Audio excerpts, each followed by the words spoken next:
السلام عليكم ورحمة الله تعالى وبركاته. مرحبا بكم اخواتي اخواني في هذه الحلقة تاع اليوم. هذه الحلقة اللي نشاركوا فيها واحد الوصفة رائعة، وصفة سهلة مهلة كيف ما تيقولوا للتخلص من المشكل ديال السعال، يعني الكحبة.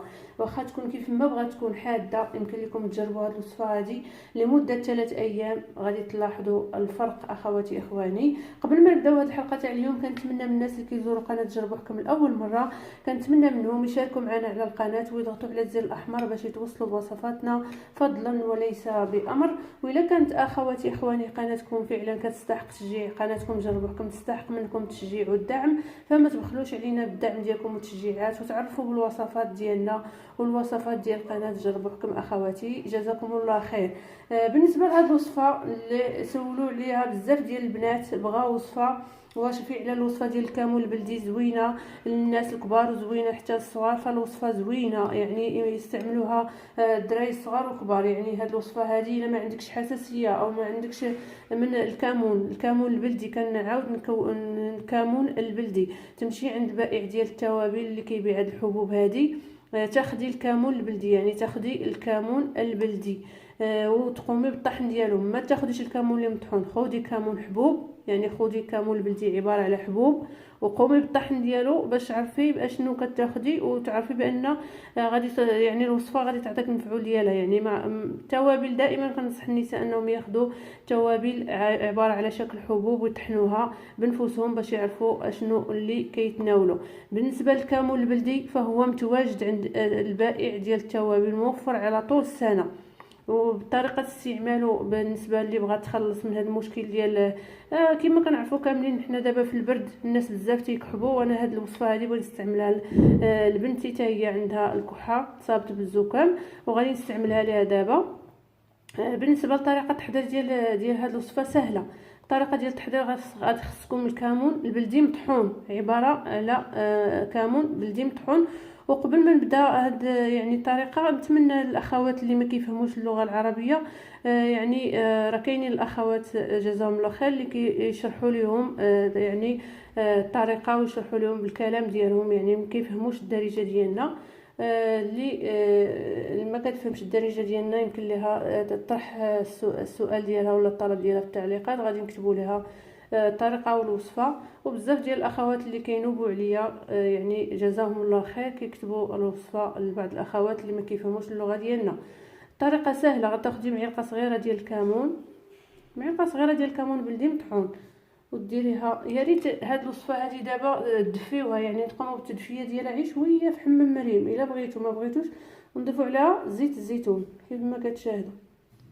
وصفه سهله مهله وزوينه يعني، وكنتمنى انكم تاخذوها دافيه. يعني ناخذوا هاد الكمون مع عفوا ناخذوا الكمون مع زيت الزيتون تكون دافيه، فتتجي يعني واحد، ونتغطاو يعني ناخذوها اخر شيء قبل النوم. ناخذ هذه الكميه اللي حضرت نتناولها.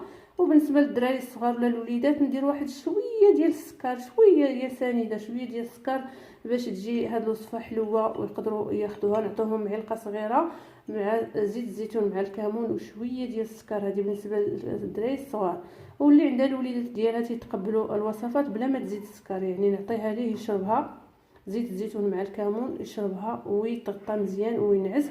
فالكحبه اللي كتكون عنده غادي تبدا تخفف المره الاولى شويه، يعني النهار الثاني النهار الثالث ما غاديش تبقى باذن المولى عز وجل.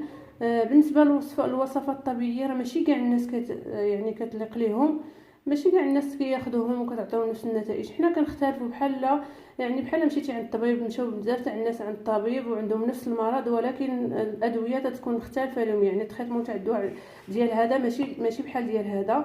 حتى هكاك الوصفات الطبيعيه كاين اللي كيليقوا لهم وكاين اللي ما كيليقوش لهم. يعني كاينه اللي كتعطي النتيجه في الفور، وكاينه اللي كتعطي النتيجه يعني شويه بشويه عاد باش كيحس بالنتيجه ديال الوصفه.